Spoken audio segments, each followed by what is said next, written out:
এমন আকাম কুকাম করেছে যে আজকে যদি ফেরাউনের জীবন থাকতো, আল্লাহ মমি করে পিরামিডে রেখে দিয়েছেন মিশরে, সে যদি জীবিত থাকতো তাহলে জীবন্ত অবস্থায় হাত জোড় করে ক্ষমা চাইত যে হাসিনা তুই আমার যে বড় ফেরাউন, আমি যেটা করতে পারি নাই হাসিনা সেটা করতে পেরেছে, ঠিক কিনা?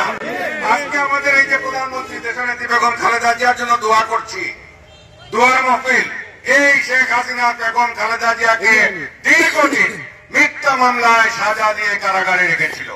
আজকে আমাদের নেতা তারেক রহমান আজকে দেশান্তরিত করেছে, অসংখ্য মিথ্যা মামলা দিয়ে তাকে মামলা দিয়ে সাজা দিয়ে তারপরে আমাদের লক্ষ লক্ষ নেতা কর্মীকে হত্যা করে গুম করে।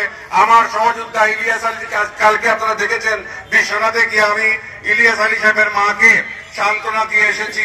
বালাগঞ্জে আমাদের ছাত্র নেতা সাহেব খুন করেছে হাসিনা সরকার, তাদের বাসায় যাই প্রত্যেকটা। আমি শুধু সিলেটের জনতা কোয়ান্টার আর কোম্পানিগঞ্জ নয়, পুরো সিলেট ডিভিশনে আমাদের যারা নেতা কর্মী আহত হয়েছে নিহত হয়েছে তাদের বাসা বাড়িতে যাচ্ছি, সান্ত্বনা দিচ্ছি।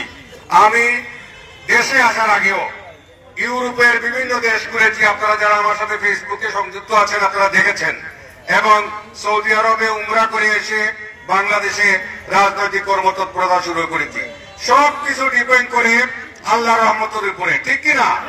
আল্লাহ রাব্বুল আলামিন চাইলে এক ইশারা একদিনে সবকিছু সারকার করে দিতে পারেন।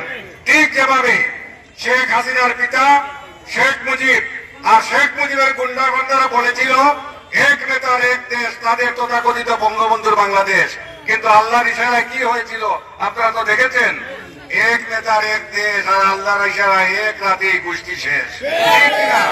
তাদের গোষ্ঠী এক রাতেই শেষ হয়েছিল।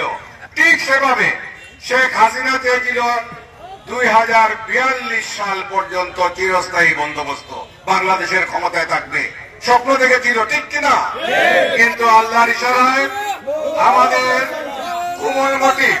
কোমলমতি ছাত্ররা হাজার হাজার ছাত্রের রক্তের বুকের তাজা রক্তের বিনিময়ে এই শেখ হাসিনার পতন।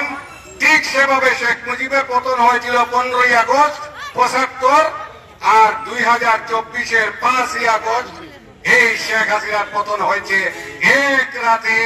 শেখ হাসিনা পলায়ন করেছে, তার বাবার যে 2000 মূর্তি বানিয়েছিল 10,000 কোটি টাকা খরচ করে, একদিনে সেই মূর্তি কুল্লু খালাস হয়ে গেছে, ঠিক কিনা?